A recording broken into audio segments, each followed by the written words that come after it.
हम पढ़ने वाले हैं अपने अगले टॉपिक प्रयत्न के बारे में। इससे पहले हम कल जो पढ़े उसका रिवीजन कर लेते हैं।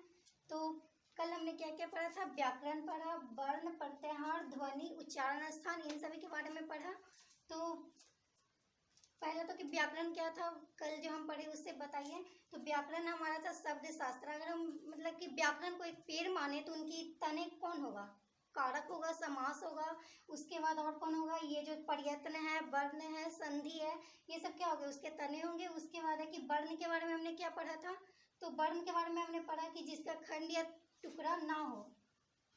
और हमने प्रत्याहार जो कि पाणिनि के द्वारा दिया गया था। और पाणिनि कौन थे? तो संस्कृत व्याकरण के वो जनक थे। और प्रत्याहार में 14 सूत्र हैं जो कि पाणिनि के द्वारा दिए गए हैं। और इसमें हमने प्रत्याहार बनाना सीखा था। इसका बहुत इजी सा क्या मेथड था कि प्रथम वर्ण को देख लेते थे और उसके बाद लास्ट वाला को, जो उसके लास्ट में वो कहाँ पे है, और दोनों के बीच वाले को लिख देते थे और वही हमारा क्या होता था? प्रत्याहार। उसके आगे है मतलब कि ध्वनि की सृष्टि के बारे में हमने पढ़ा। तो हमारे हृदय से जो प्राण वायु निकलती है, यानी कि जो श्वास निकलता है, वो प्राण वायु हमारे मुख के आसपास के ध्वनि ग्रंथों से टकराता है और ध्वनि की क्या करता है? सृष्टि करता है। उसके बाद हमने उच्चारण स्थान के बारे में पढ़ा। क्या कि उच्चारण स्थान मतलब कि जहाँ जो ध्वनि यंत्र हमारा जिस टाइम बोलने में, अभी मेरा जो ध्वनि यंत्र लग रहा है, वो जहाँ से भी मेरा आवाज़ अभी निकल रहा है वो हमारा क्या है? उच्चारण स्थान है। तो ये तो हमारा कल का टॉपिक था जो कि हमने कल पढ़ा था। तो आज का हमारा टॉपिक क्या है? प्रयत्न विचार। तो पहले सोचे कि प्रयत्न क्या होता है। प्रयत्न एक संस्कृत का वर्ड है। तो प्रयत्न का हिंदी मीन्स अगर हम पकड़े तो प्रयत्न का मतलब होता है कोशिश करना। तो यहाँ पे हमारे जो उच्चारण यंत्र हैं कौन है? मुख है, मुंह है, फिर कंठ है, तालव्य है। तो ये सारे जो हमेशा मतलब कि यंत्र क्रिया करते रहते हैं जब भी हम बोलते हैं। जैसे कि अभी मैं बोल रही हूँ तो इसमें हमारे मेरे जो ये उच्चारण यंत्र है वो क्रिया कर रहे हैं, लगातार कर रहे हैं। उसी को हम क्या बोलेंगे? प्रयत्न विचार बोलेंगे। यानी कि हमारे जो उच्चारण यंत्र क्रिया करते हैं हम उन्हें क्या बोलते हैं? प्रयत्न विचार। तो हमारे उच्चारण यंत्र कौन है ये आपको पता ही होगा। लेकिन एक बात और याद रखिए कि हम यहाँ पे वागेंद्रिय नाम का प्रयोग करेंगे। और वागेंद्रिय किसे कहते हैं? वागेंद्रिय मुख को ही कहते हैं। मतलब कि जो उच्चारण यंत्र जो है उन्हें हम वागेंद्रिय भी कहते हैं।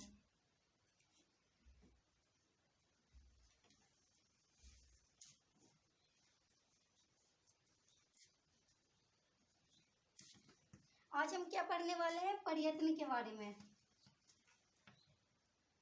तो प्रयत्न क्या होता है? प्रयत्न विचार। तो प्रयत्न विचार क्या होता है? जिसमें कि मतलब कि हमारे उच्चारण यंत्र लगातार क्रिया करते रहते हैं, यानी अनवरत कोशिश करते रहते हैं जब तक कि हम बोलते रहें। तो उसे ही हम क्या कहेंगे? प्रयत्न विचार। प्रयत्न विचार दो टाइप्स के होते हैं। पहला तो होता है अभ्यंतर और दूसरा होता है बाह्य। पहला क्या होता है? अभ्यंतर और दूसरा होता है बाह्य। तो जानिए कि अभ्यंतर क्या होता है। अभ्यंतर का मतलब यहाँ से आप नॉर्मली समझ सकते हैं, अभ्यंतर यानी हमारे अंदर, और बाह्य यानी बाहर। तो ये जो अभ्यंतर प्रयत्न है वो मूल रूप से 5 टाइप्स के होते हैं। जैसा कि आपको यहाँ पे दिखेगा, अस्पृष्ट, ईषत् अस्पृष्ट, विवृत, ईषत् विवृत और संवृत। तो ये तो उसके 5 टाइप्स हो गए। तो अभ्यंतर में मूल रूप से ये संबंधित है वागेंद्रिय से। मतलब कि वागेंद्रिय कैसा खुला रहता है, बंद रहता है, क्या रहता है उससे। तो इसमें पहले तो हम इसके टाइप्स पढ़ लेते हैं कि क्या क्या है।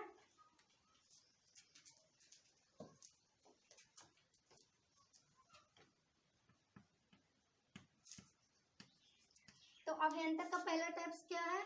अस्पृष्ट प्रयत्न। अस्पृष्ट प्रयत्न।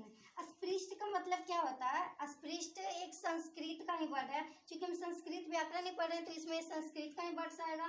तो अस्पृष्ट क्या होता है?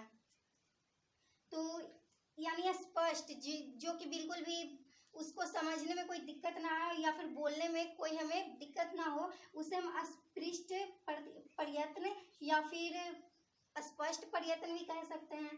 तो अस्पृष्ट प्रयत्न क्या है? तो क से म तक यानी कि क वर्ग, च वर्ग, ट वर्ग, त वर्ग और प वर्ग। इन पांचों वर्गों के जो मतलब कि इन पांचों वर्गों को जब हम उच्चारण करते हैं, जब हम बोलते हैं, तो इसमें हम अस्पृष्ट प्रयत्न का उपयोग करते हैं। हमारा अगला है ईसत अस्पृष्ट।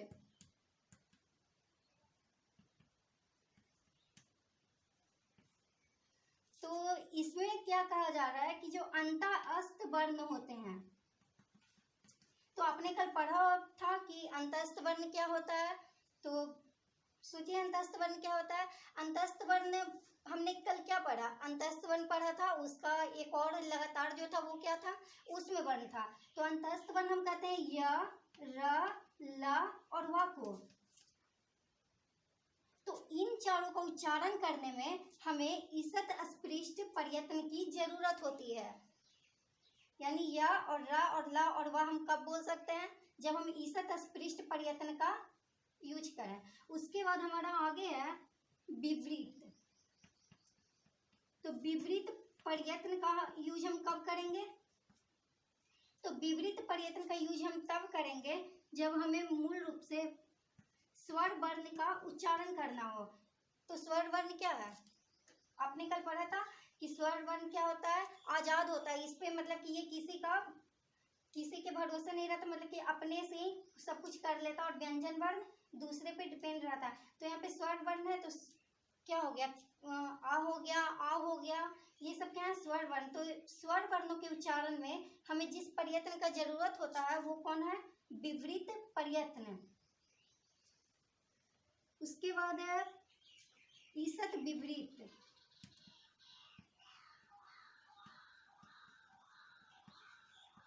तो ईसत विपरीत प्रयत्न में हम किसका यूज करेंगे, तो ईसत विपरीत में हम यूज करते हैं ऊष्म वर्ण का।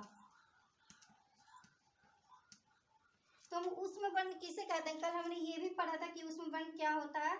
तो अंतस्थ वर्ण तो हम कहते हैं य को, र को, ल को, व को, और ऊष्म वर्ण हम कहते हैं तलवसा को, दंसा को और मुधंसा और हा। ये चारों जो है वो हमारे ऊष्म वर्ण है, और जो ऊष्म वर्ण है इसके उच्चारण में हमें ईसत विपरीत का यूज करना होता है, और यही प्रयत्न का हम लोग उपयोग करते हैं। उसके बाद है संवृत। संवृत, तो संवृत प्रयत्न में हम किसका इस्तेमाल करते हैं, तो संवृत प्रयत्न में हम मूल रूप से संवृत में हम ह्रस्व का यूज करते हैं। तो ह्रस्व स्वर के बारे में हमने कल पढ़ा था कि क्या होता है, जिसमें दो मात्रा का समय लगे। यानी कि जैसे कि हो गया आ बोलने में हमें दो मात्रा का समय लग रहा है, पर आ बोलने में सिर्फ एक मात्रा का समय लगता है, इसलिए वो तो मूल स्वर है। लेकिन जब दो मात्रा का समय लगे तो वो क्या है, ह्रस्व स्वर है। तो ह्रस्व स्वर को जब हमें बोलना है तो हमारे उच्चारण यंत्र किसका यूज करेंगे, किस प्रयत्न का, संवृत प्रयत्न का यूज करेंगे। तो हमारा अभ्यंतर प्रयत्न तो इतना ही था, इसमें 5 इसके टाइप्स थे जो कि खत्म हो गए। अब हमारा अगला क्या है, बाह्य प्रयत्न।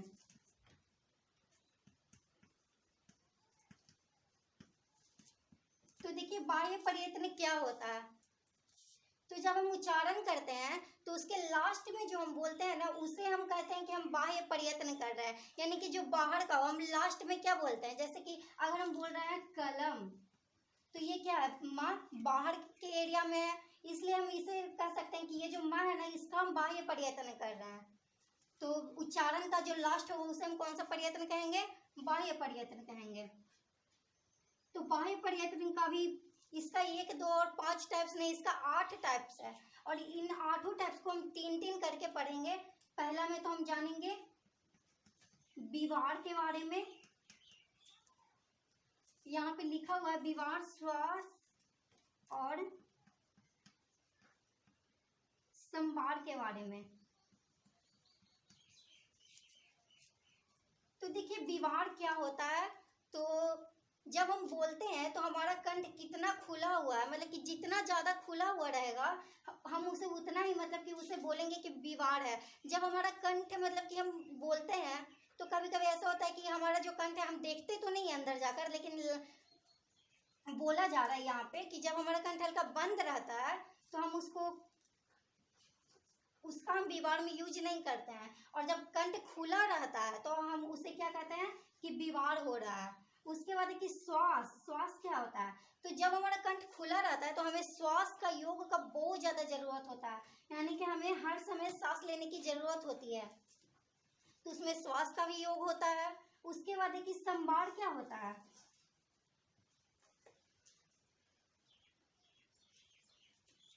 संवार का मतलब होता है जब हमारा कंठ बंद रहे, यानी कि ज्यादा खुला हुआ ना रहे, तब हम क्या बोलेंगे कि संवार हो रहा है। तो यहाँ पे देखिए कि विवाह और संवार किससे रिलेटेड थे, हमारा कंठ से। जब खुला रहेगा तो क्या कहेंगे, विवाह है, और जब बंद रहेगा तो संवार है। तो बाह्य पर्यटन के 8 टाइप्स हैं, जिसमें हमने पहला, दूसरा, तीसरा तो पढ़ लिया। अब हम चौथा, पांचवा और छठा पढ़ेंगे। तो इसके चौथा और तो इसका अगला है नाद, घोष और अल्प प्राण।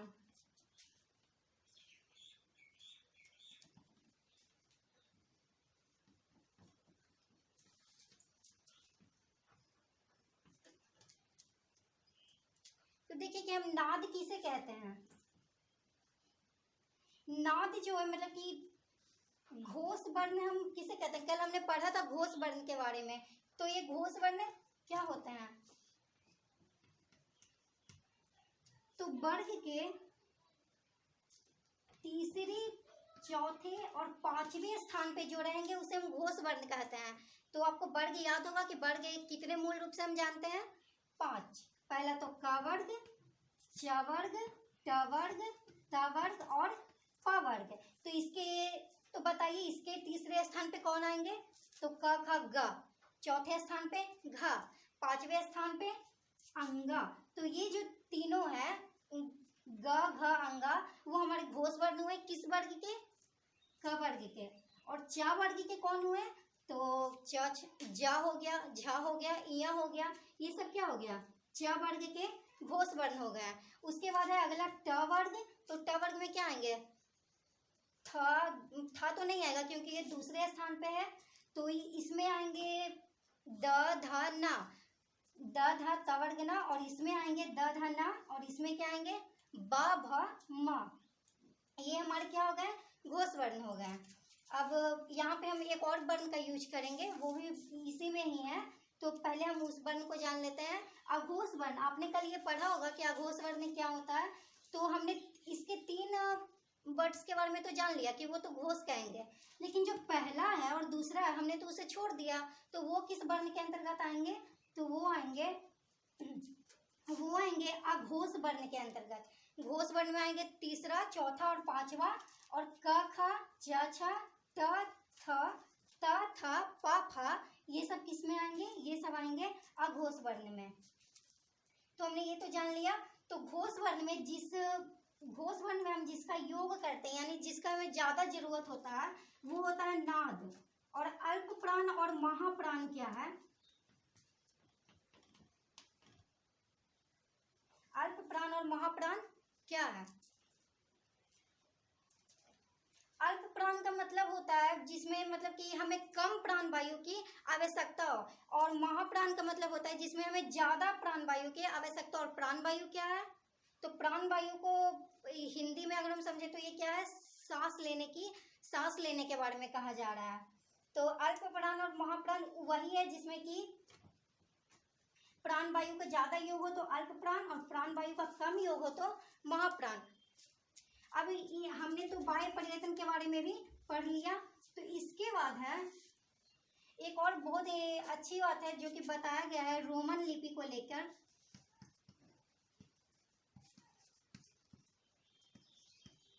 हम जब जैसे कि आप जानते होंगे कि ख घ च छ, तो जल्दी बताइए कि ख का मतलब कि क्या हम बोलते हैं इंग्लिश में, तो इसे बोलते हैं हम KH।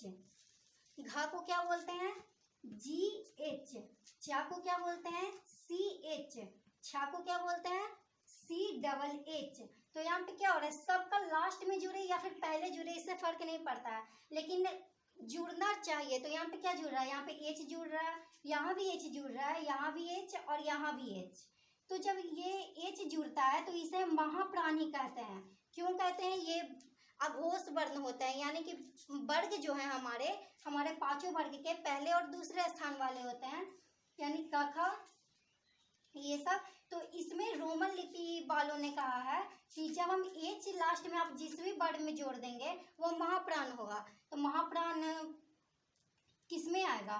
पहला और दूसरा में भी आता है और अन्य में भी आ सकता है। तो रोमन लिपि के अनुसार महाप्राण पहचानने का क्या ट्रिक है? इसका है कि एच जोड़ेंगे हम लास्ट में, तो वो क्या कहला जाएगा? वो कहला जाएगा महाप्राण। उसके बाद हमारा अगला टॉपिक है वर्ण संयोजन और वर्ण विश्लेषण।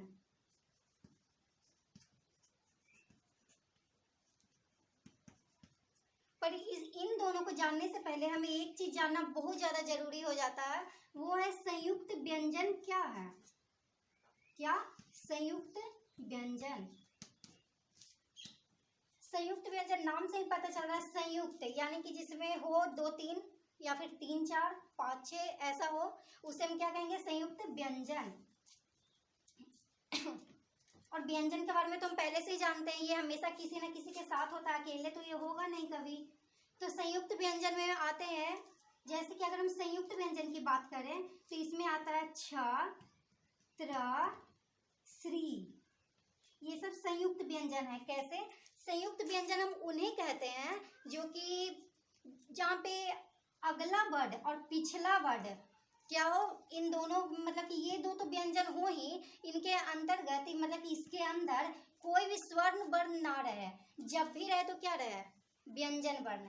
मतलब कि ये चाहता है कि हमारे आसपास या फिर हमारे बीच में मतलब कि और कुछ रहे नहीं, सिर्फ व्यंजन वर्ण ही रहे। तो छ का पहले हम देखते हैं क्या होगा इसका। तो छ का होता है क, स, आ। जब हम छ बोलते हैं तो इन तीनों को हम बोल देते हैं, आपको पता चले या ना चले, लेकिन जब हम इन दोनों को नहीं बोलेंगे तो हम छ नहीं बोल सकते हैं, तो हमें बोलना ही पड़ता है क, स, आ। जैसे कि आप धीरे से रुक के बोलिएगा तो आपको पता चल जाएगा।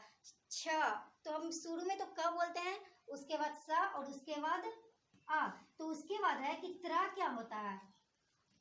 तो त, र, आ, त, र और आ, ये हम त्र बोलने टाइम बोल देते हैं त्र, तो तारा आ बोल रहे हैं। श्री तो स, र और ई, तो हम श्री बोलने टाइम भी ये सब बोल देते हैं। तो ये हमारे क्या हुए? ये हमारे हुए संयुक्त व्यंजन। तो हमने ये तो जान लिया। इसी तरह हम जानेंगे, यहाँ पे तो हम एक एक मतलब कि छोटे छोटे कर रहे थे, और इसी को जब हम बड़े रूप में करेंगे या ऐसे विस्तारित, तो हम उसे कह देंगे वर्ण विश्लेषण। और जब इस विस्तारित रूप को हम इस छोटे से रूप में लिखेंगे तो हम कहेंगे वर्ण संयोजन। तो संयुक्त व्यंजन तो हमने जान लिया, अब हमने वर्ण संयोजन और वर्ण विश्लेषण जानना है। तो वर्ण संयोजन क्या होता है? जैसे कि बहुत सारे वर्णों का मिलना और उससे एक नए शब्द की उत्पत्ति होना वर्ण संयोजन कहलाता है। जैसे कि हो गया कक्षा, कक्षा। तो कक्षा में क्या क्या आ रहा है? कक्षा में आ रहा है क, आ, क, स और आ, कक्षा। हम छ को तो हम जानते थे कि क और स हम यूज करते हैं, तो यहाँ पे कक्षा, यहाँ पे एक और है इसलिए हम आ का यूज किए हैं, आ का यूज नहीं किए हैं। तो कक्षा यहाँ पे क्या हुआ? हमने इसका विस्तारित रूप कर दिया, तो ये क्या कहलाया? वर्ण विश्लेषण कहलाया, क्योंकि हम एक अच्छे शब्द से मतलब कि इसको बहुत सारे में तोड़ दिए। और उसके बाद हम एक और वर्ण विश्लेषण का यूज कर लेते हैं, जैसे कि हो गया उक्ता। तो उक्ता का देखिए हम कैसे करेंगे।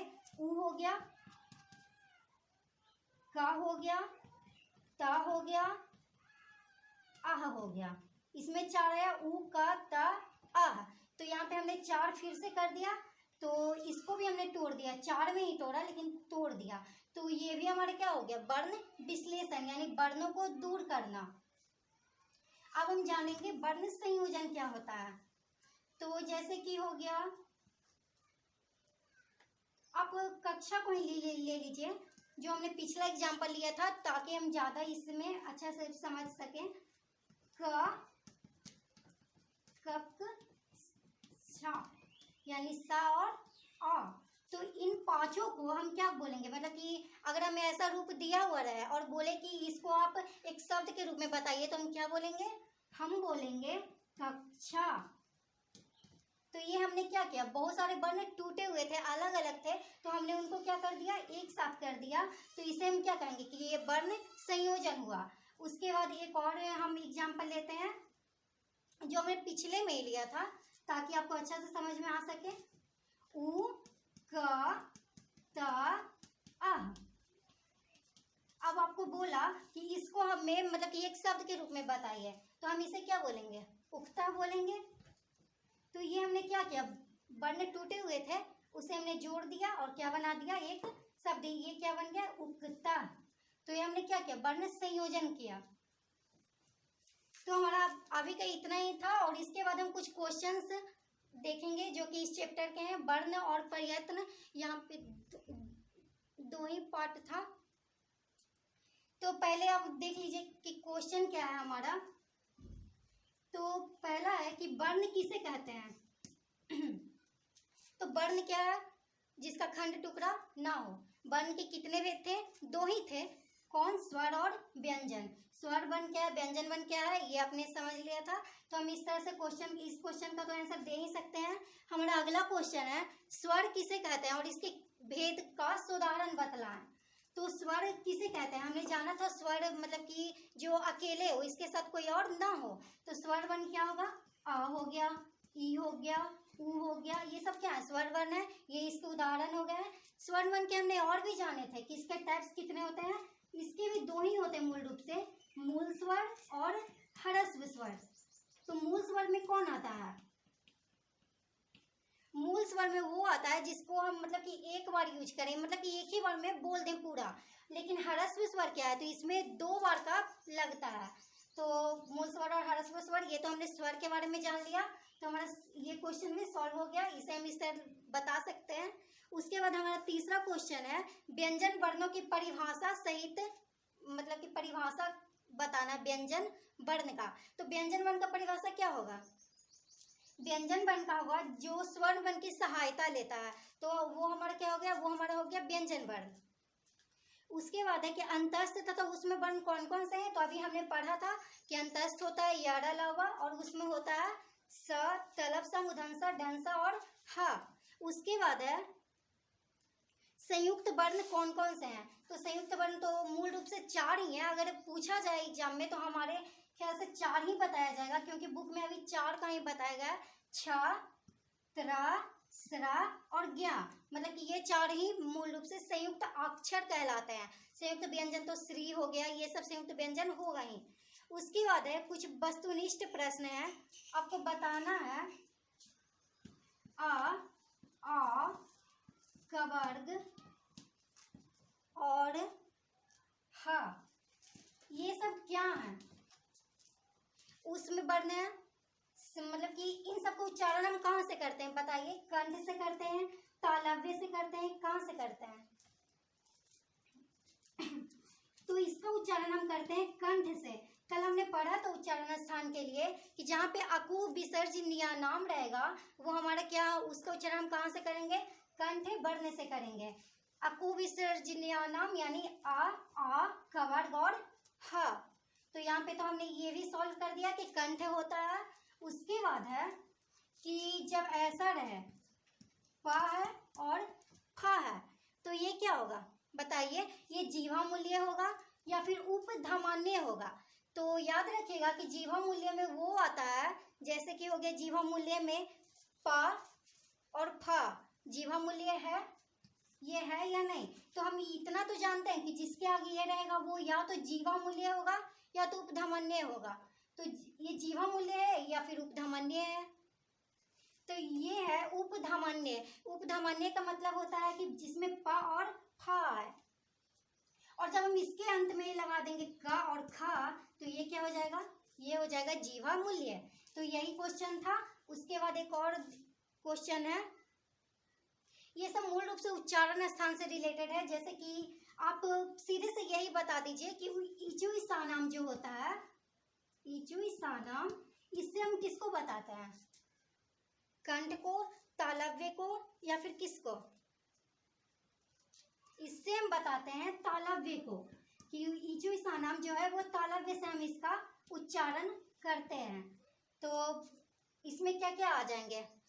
आपका क्वेश्चन ऐसे पूछा जा सकता है कि बताइए च वर्ग जो होता है वो उसका उच्चारण हम कहाँ से करते हैं?